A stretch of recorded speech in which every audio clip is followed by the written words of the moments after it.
Aquia TV brings you art, culture, history as it affects development. And I'm welcoming you to this episode because you've heard so many things about young people not being able to participate in governance. However, recently, from around 2016, you heard of the Not Too Young to Run bill, which was passed into law by President Muhammadu Buhari. The law that reduced the age of participation of youths being able to contest for elective positions into the House of Assembly, governorship positions, and all. But most of you, because it's become very popular, you may not have known exactly the brain behind the Not Too Young bill, the co-convener. And he's in the person of Mr. Samson Itodo. He's a lawyer, and he's a young person who is the brain that was behind the Not Too Young to Run Act, eventually, what became the Act. Now, interestingly, he has been recognized in a number of places, even across Africa and in many parts of the world. But he's here in the studio for us to have this conversation about what's been happening after the passage of the Not Too Young to Run bill into a law. Has the place of the youth in governance or in participatory democracy, has there been any change? Or is there any signal that shows that a change is really coming? So that's where we're going to talk in the next 15 minutes on Aquia TV. So welcome, Samson Itodo. Thank you. Thanks. Thanks. Always a delight. Yeah. Yeah. So why did you think that the Not Too Young to Run bill was necessary? Why?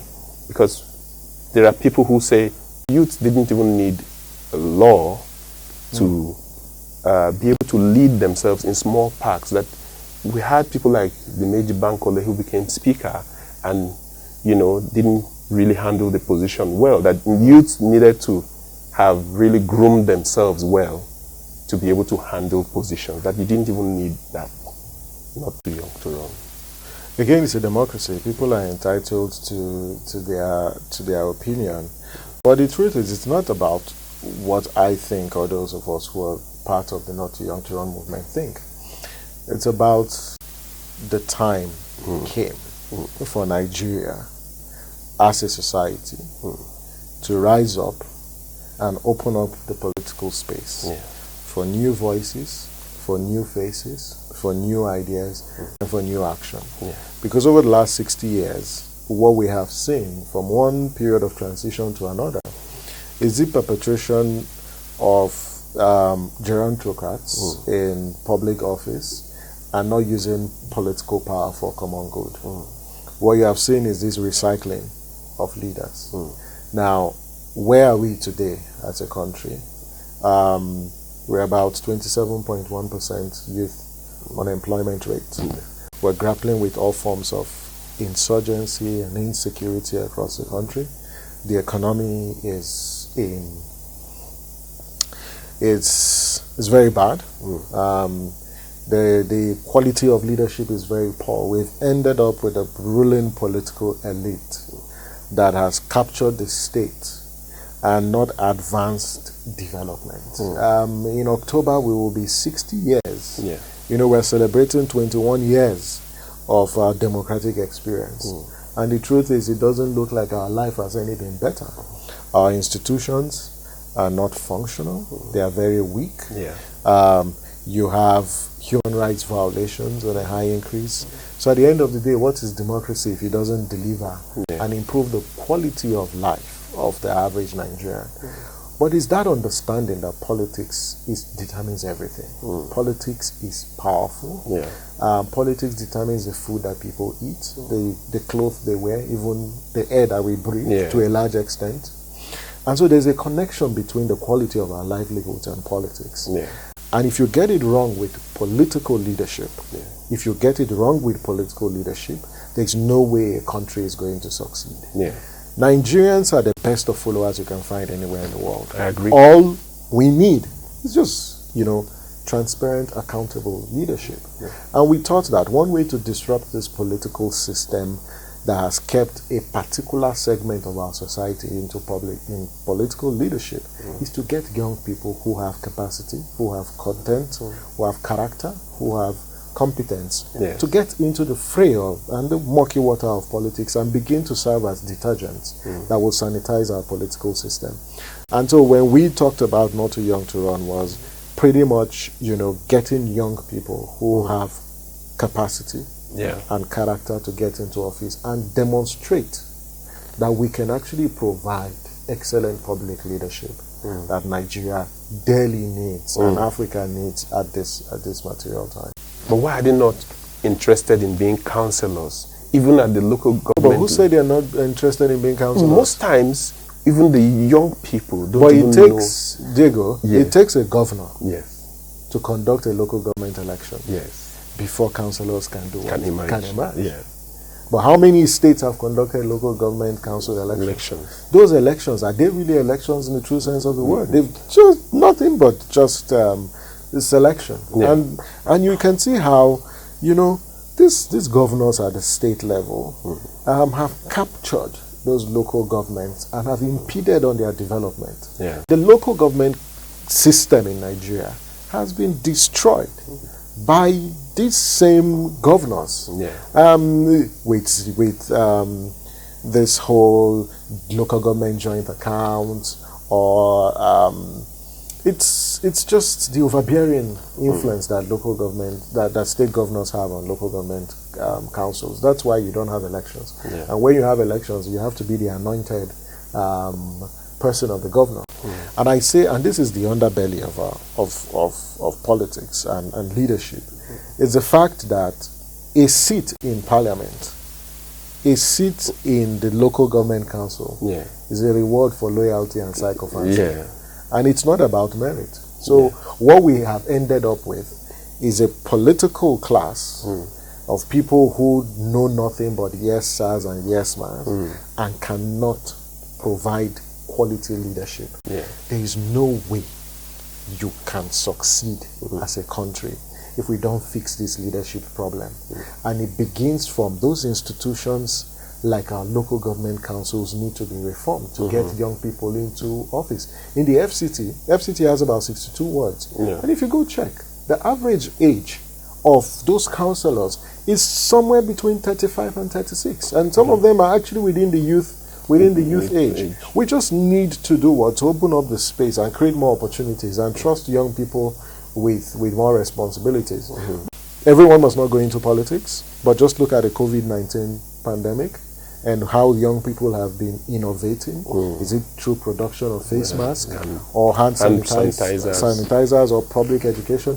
That is leadership that young people are demonstrating. And we just need to tell the stories more, amplify them so they inspire other young people to actually take action.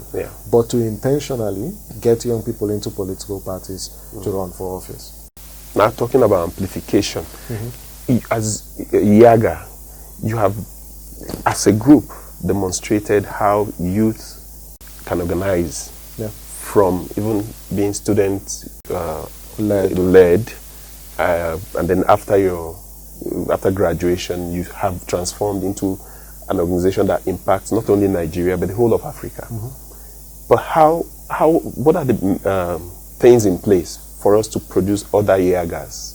Are you doing something about that? Because I don't know, I don't see, but I know that. If there's one driving philosophy that we have at Yiaga Africa is we don't want to be like those who went ahead of us and made certain mistakes. We don't want to be an organization that doesn't invest in the future.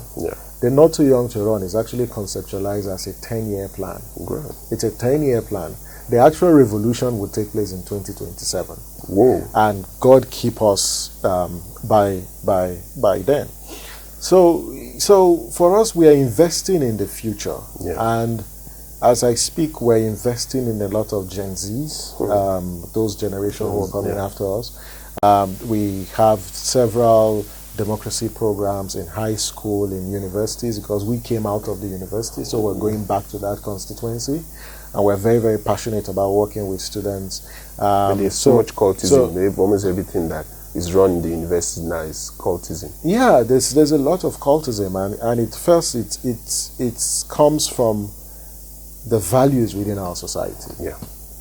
And I say this sociologically speaking, that what do you tell your son and your daughter? How do you explain the fact that someone who is placed in position of authority decides to steal public funds and save them either in sockaway pits or in uncompleted buildings? How do you explain that? How do you explain to your son or your daughter that when you get into public leadership, you are holding power in trust for people and you have to be answerable to the people? Or how do you explain to them that this individual who is soaking gari and eating with us just gets into office and all of a sudden lives in high-rising buildings, driving tinted cars? How do you explain? How do you explain that? So, you see, we are product of our society, and we've got to disrupt this value system that our older generation are bequeathing to us. That you need to own 50 or 100 cars. That's a definition of success. Tell me, how many bedrooms will you sleep in one night? Must be one. So this get rich quick mentality that we seem to have. So our values, we've become a very materialistic society. We've become a very certificated society. Now it's about the certificates that you have.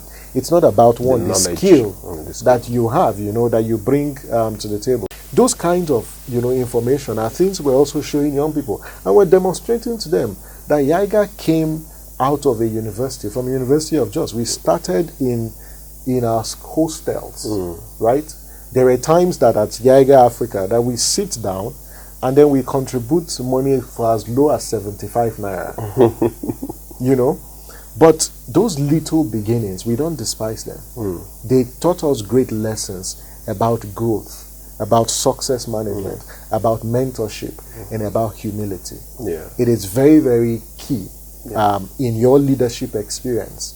And so for other young people who are coming after us, these are the lessons that have actually kept us. And if there's one thing that defines Yiaga, is the fact that we consider ourselves as students for life. So we will continue to acquire knowledge. We will continue to acquire experience. We will continue to acquire, and build new networks. And this we do through intergenerational engagement, through intragenerational engagement as well. So those are the lessons, and it's actually defined us based on our own personal values as well as our ideology as an institution. So what's your succession planning? Because in 2027, for sure you won't be youth anymore. I don't need to wait. I just turned 34, so so you won't be a youth anymore in the categorization. I don't even consider myself a youth now. I tell a lot of people that unless you are in one of these our Nigerian political parties, that at 54 you are a youth leader. So what's the plan? Are you going to leave and go join the UN and all of that? Is that because that's what many people keep thinking?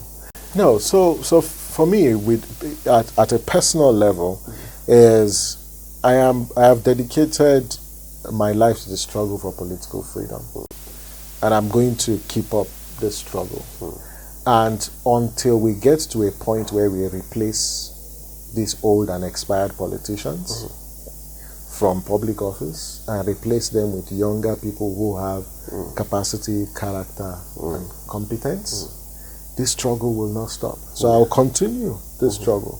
It may be in a different form, and that struggle entails a lot of leadership development. That's why I'm investing a lot of time and resources on leadership development.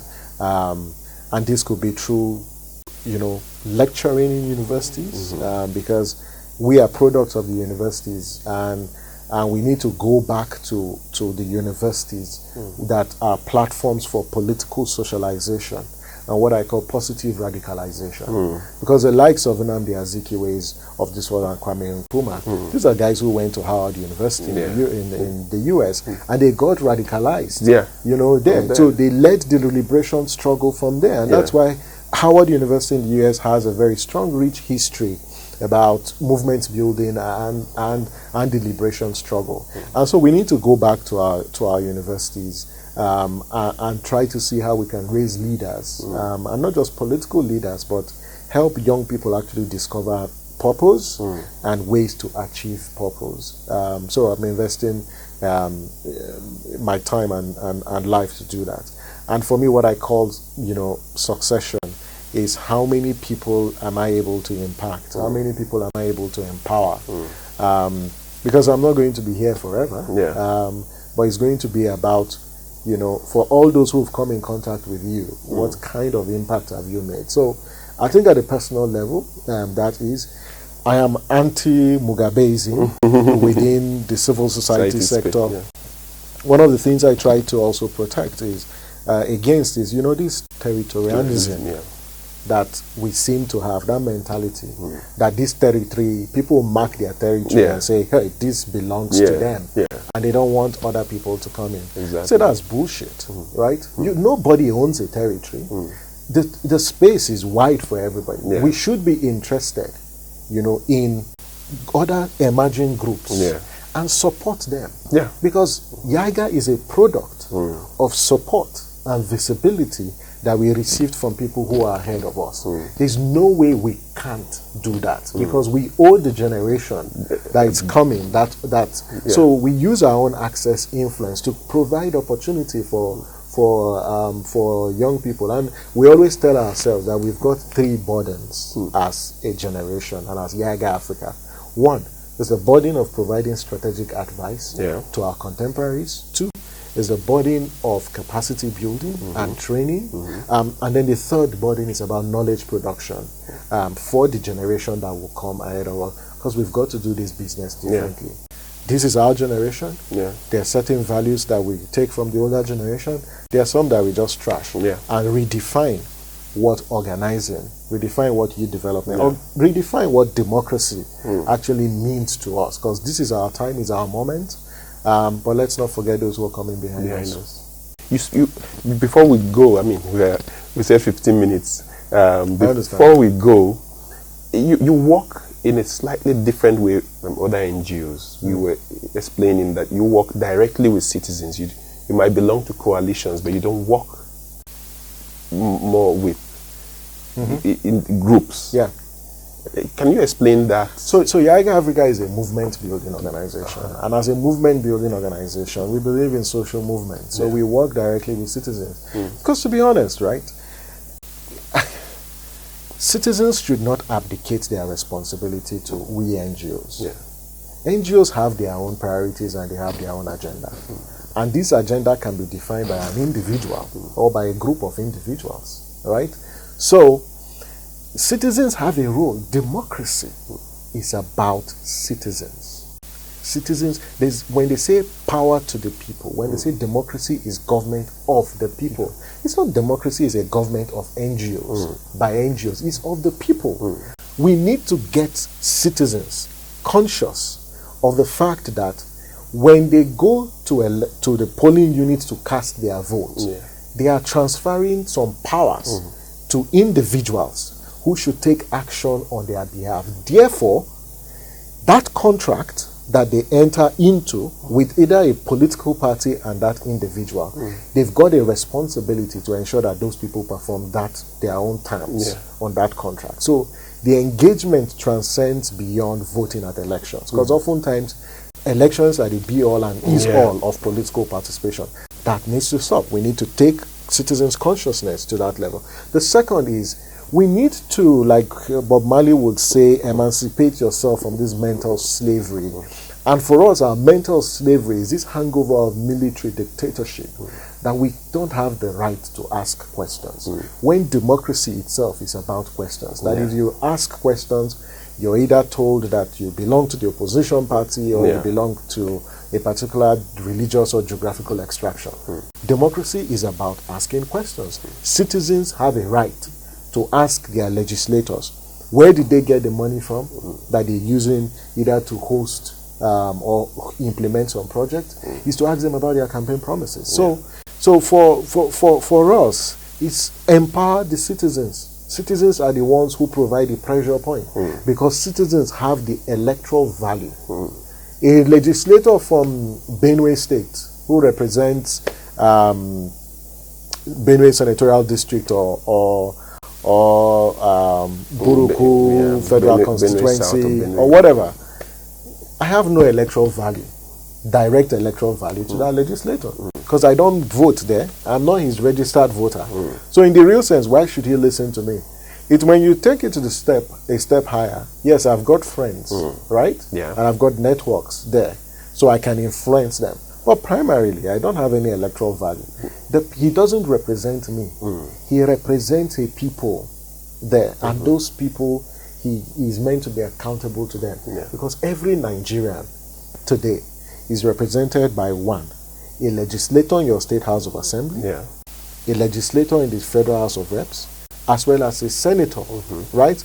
And then for the president, who the entire country is his constituency. And probably you also have a councillor. So you have a right, you know, to ask those questions. Don't always think that NGOs are the ones who perform those jobs. So we, and our approach is citizens first, and not necessarily NGOs. We can be part of coalitions, no doubt, but we can't, our approach is more direct engagement with citizens, empowering them with the tools and knowledge that they need to place the demand that they want. And it doesn't have to be through Yiaga. We hate to be middlemen when it comes to state and citizens relationship. Citizens should be able to engage directly with the state. So if you are watching Akoya TV and you've been with us all this while, we've been speaking with Samson Itodo of Yiaga, the co-founders of the Not Too Young to Run movement. We've had an interesting conversation about the inspiration and the drive for the work that Yiaga does. Thank you very much, and stay tuned as we go into other segments of our show.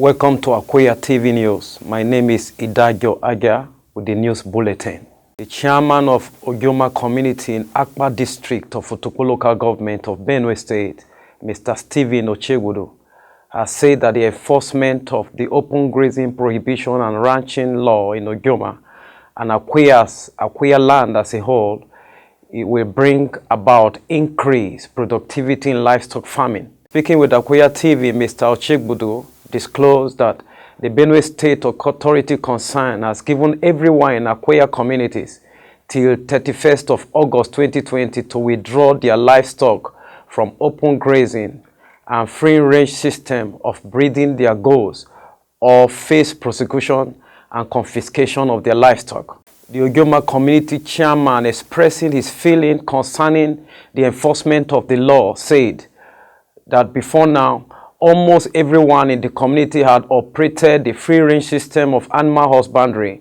except for the few who have been into piggery. And this has made it difficult to cultivate some crops in farmlands around the house, as the goats and sheep grazing around eat them up, destroying the productivity of the crops.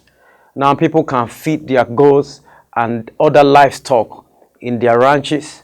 This will certainly result into a better yield for the livestock, and the crops will be spared from being eaten up by the goats grazing around. He added that in the last few days, everyone in the Ojoma community has been seen busy building and constructing ranches and pen houses for their livestock. Recall that the Benue State government, under the leadership of Governor Samuel Otom, enacted the Open Grazing Prohibition and Ranches Establishment Law in 2017. In a related development, operatives of the Benue State Livestock Guard had to intervene in Yiaga Africa, where goats and rams have been roaming freely and devastating farm. Over 20 livestock guides stormed in the village and arrested 6 persons for trying to obstruct their operation, but they were later released following intervention by councillors and the Ondage. The chairman of the Community Security Agency, known as Yiaga Africa, Mr. Jackson Ocheme, advised youth and elders to desist from contravening government orders or trying to obstruct law enforcement officials. The Benue State Action Committee on COVID-19 has said that between 300 to 400 suspected cases have been tested daily for the virus since the last 8 weeks. The chairman of the committee and deputy governor of the state, Engineer Benson Abon, who stated this on Tuesday, the 25th of August 2020 in a chat with newsmen, said over 90% of the cases in the state have been successfully treated and discharged. More than many states in Nigeria, our level of testing is very high. About 2 months ago, we started with testing about 200 persons in a day, because that was the benchmark that was given to us by NCDC. And today we are testing up to 400 people in a day, and we are getting more cases because the level of testing have been heightened. The Nigerian Center for Disease Control, NCDC, has said that as at Monday night, Benue State had 21 new cases of COVID-19, bringing the total of the case so far recorded in the state to 451.